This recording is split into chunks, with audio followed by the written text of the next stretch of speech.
Hello, and welcome to part 3 of our series on the 5 marks of Catholic education. My brother bishops and I are pleased to share with you these reflections as a way to highlight Catholic Education Week in Alberta. This reflection, part 3, is on faith permeation. Somewhere along the way in my education, I was introduced to the Latin phrase agere, sequitur, esse. Its rendering in English would be, doing follows being. Our being, our identity comes first. What follows from this are our actions. In a simplistic application, we could say that it is the nature of a mother to feed her children.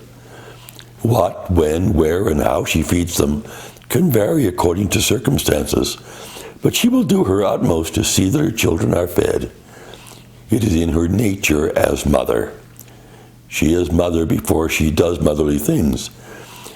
We are human beings first and foremost.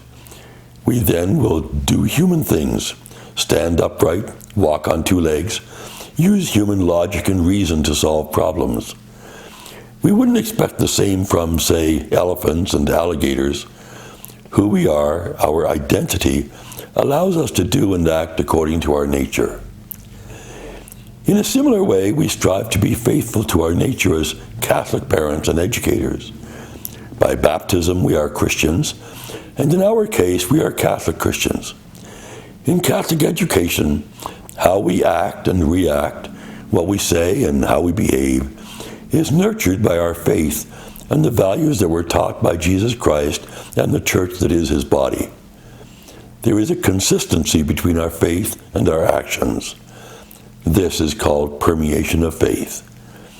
Our faith and morals are not parceled off and held in a bubble called religion class. Our faith and morals give shape and meaning to all that we value and believe, how we think and act.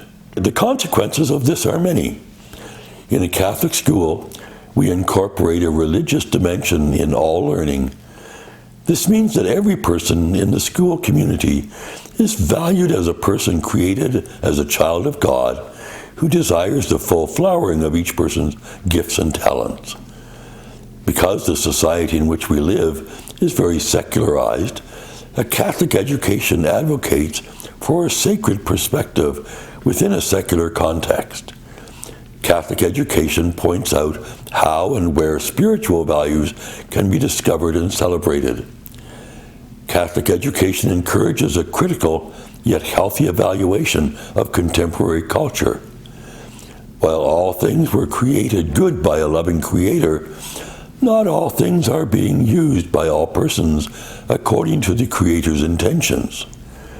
People of faith need a positive and encouraging understanding of how what we have received by our ancestors can be understood and used for the betterment of all persons. Catholic education provides opportunities for staff to develop their abilities to infuse faith into curriculum and pedagogy. Catholic education affirms the role of parents as the first teachers of their own children.